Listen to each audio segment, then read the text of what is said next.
कैसे 23 साल के लड़के ने पूरे ब्रिटिश साम्राज्य को हिला करके रख दिया। जी हाँ दोस्तों, उस लड़के का नाम है वीर भगत सिंह। वीर भगत सिंह का नाम सुनते ही हर एक हिंदुस्तानी का सीना गर्व से चौड़ा हो जाता है।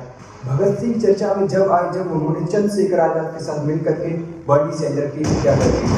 उन्होंने उसी साल पार्लियामेंट में बम फोड़ दिया और उसको ये चेतावनी दे दी कि अंग्रेजों जाग जाओ, भारत अब जाग चुका है। He's a dangerous man. Arrest him immediately. इस वीडियो में हम उनकी बढ़ती उम्र के साथ जो जो घटनाकांड हुए उस सब के बारे में जानेंगे। भगत सिंह का जन्म 28 सितंबर 1907 में पश्चिम पंजाब के बंगा नामक गांव में हुआ था, जो कि अब पाकिस्तान में है। इनके पापा का नाम सरदार किशन सिंह और माता विद्यावती थी और इनके पापा और चाचा क्रांतिकारी आंदोलनों से जुड़े हुए थे, तो उनका इनके जीवन पर भी प्रभाव पड़ा। शुरुआत में इनकी शिक्षा इनके गांव में हुई, बाद में इन्होंने नेशनल कॉलेज में दाखिला लिया। जब ये नेशनल कॉलेज में पढ़ रहे थे तो उसी समय अमृतसर में 13 अप्रैल 1919 में जलियांवाला बाग हत्याकांड हो गया। जब इनको इसके बारे में सूचना मिली तो ये मीलों दूर पैदल चल करके जलियांवाला बाग हत्याकांड पर पहुंचे। जब ये हत्याकांड हुआ तब भगत सिंह केवल 12 साल के थे। इस हत्याकांड का इनकी सोच पर गहरा प्रभाव पड़ा।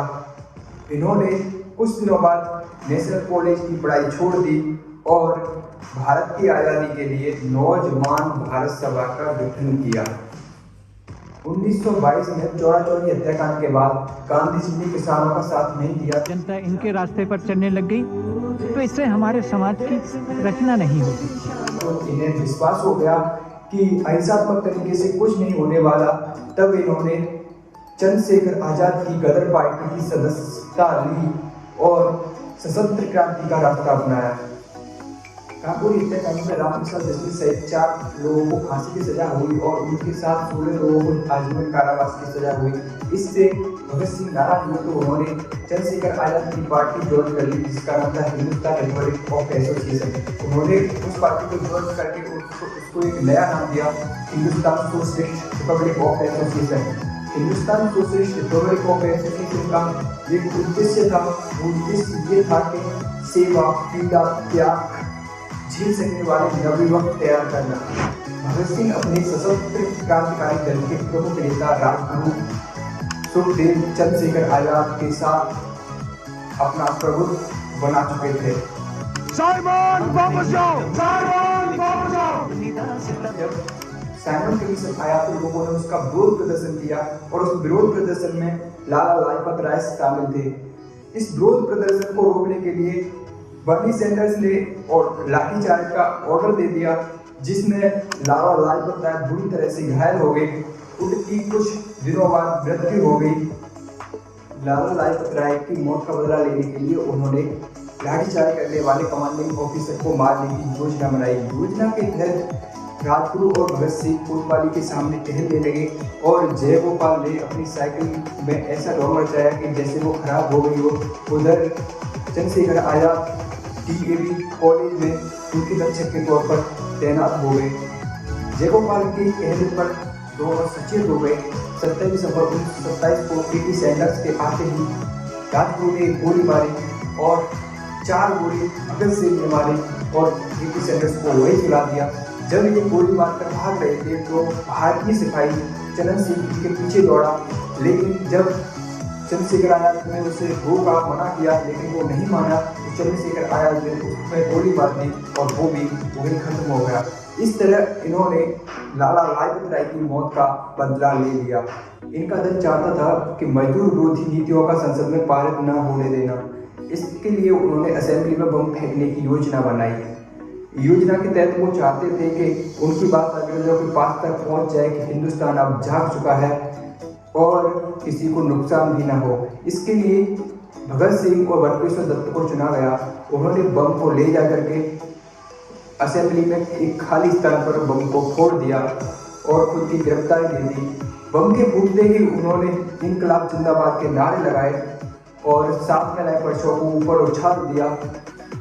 अरेस्ट होने के बाद भगत सिंह 2 साल तक जेल में रहे। इस दौरान उन्होंने बहुत सी किताबें पढ़ी और कुछ लेख लिखे भी। इनमें से एक बहुत फेमस है उनका, मैं नास्तिक क्यों हूँ। उन्होंने इस दौरान भूख हड़ताल की क्योंकि कैदियों के साथ जेल में अन्याय हो रहा था। इसके लिए उन्होंने भूख हड़ताल की।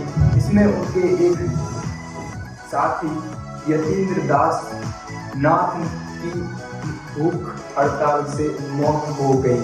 23 मार्च सन 1931 को भगत सिंह और उनके 2 अन्य साथी राजगुरु और सुखदेव को फांसी दे दी गई।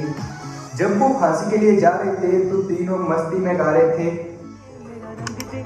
बसंती चोला माए रंग दे। अंग्रेजों ने फांसी देने के बाद कहीं कोई और आंदोलन न भड़क पड़े, इसके कारण उन्होंने उनके शरीर के टुकड़े टुकड़े कर दिए और उन टुकड़ों को सतलज नदी में फेंक दिया। जब गांव वालों को पता पड़ा तो उन्होंने उन टुकड़ों को एकत्रित किया और उनका विधिवत दाह संस्कार किया। Thank you so much guys कि आपने ये वीडियो देखी। मैंने एक छोटी सी कोशिश की है अपने भारत के शेर आजमगढ़ हिंद भगत सिंह के लिए कुछ है, तो मैं उम्मीद करता हूँ कि आपको वीडियो अच्छी लगी होगी। अपने देश के लिए एक नौजवान ने 23 साल की उम्र में अपनी जान दे दी।